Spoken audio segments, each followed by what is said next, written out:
Tahun 2019, tiba-tiba muncul banyak pasien di Wuhan, China dengan gejala yang sama dan penyebab yang tidak diketahui. Dari gejala yang ada, para dokter dan peneliti menduga ini adalah coronavirus jenis baru dan akan menyebabkan epidemik sama seperti SARS. Tapi ternyata ini lebih buruk dari itu. Hanya dalam waktu beberapa minggu saja, seluruh provinsi di China terinfeksi virus ini. Penyebaran virus bahkan tidak hanya terjadi di China, tapi seluruh dunia, dimulai saat banyaknya turis selama Tahun Baru China. Tak terkecuali Indonesia yang pada Maret lalu diumumkan adanya kasus pertama COVID-19. Di saat negara lain sudah mengalami penurunan kasus baru, bahkan tidak ada lagi kasus baru, Indonesia terus mengalami peningkatan. Kenapa hal ini bisa terjadi? Yuk kita lihat apa aja sih perbedaan negara Indonesia dan negara lain yang berhasil melawan coronavirus ini. Nah, jadi ini tuh klinik buat tes coronavirus, tapi drive-thru gitu kayak di McD. Dan setiap harinya tempat ini melayani 400-an orang yang melakukan tes.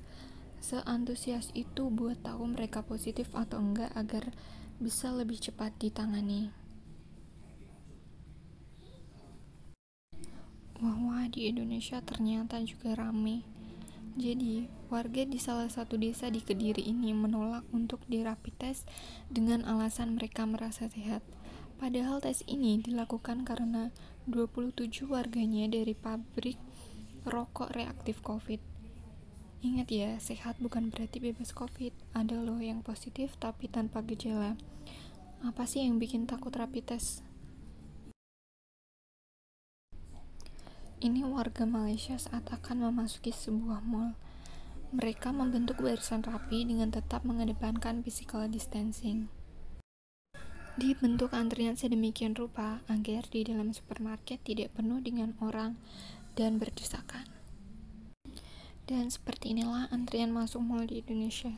Berdesakan, berdempetan, ada yang tidak memakai masker, tidak melakukan himbauan untuk physical distancing, bahkan berebut untuk masuk mall. Entah apa yang ditakutkan. Mungkin di depan ada petugas yang akan melakukan rapid test kali ya. Setelah lihat ini, pasti kalian mulai ngomel-ngomel. Alah, kalau pemerintahnya begini, begitu, pasti kita juga bisa kok. Jadi yuk kita bahas perbedaan upaya pemerintah dalam menghadapi coronavirus.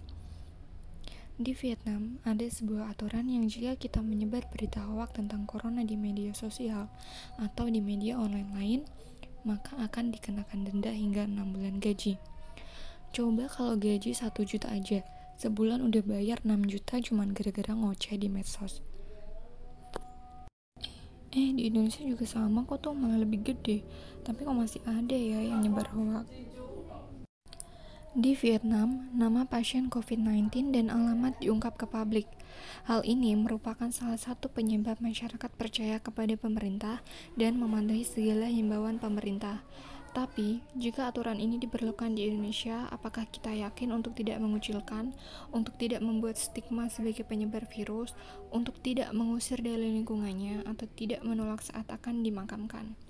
Nah, kira-kira lebih mudah mana ya, mendorong pemerintah untuk merubah kebijakannya atau mendorong diri sendiri untuk berubah lebih disiplin dan peduli? Saya jadi ingat sebuah kutipan, saat kita mulai menyalahkan orang lain atau faktor eksternal selain diri kita sendiri saat ada masalah, artinya kita berhenti untuk berkembang. Jadi keputusan ada di tangan kalian. Yuk berubah.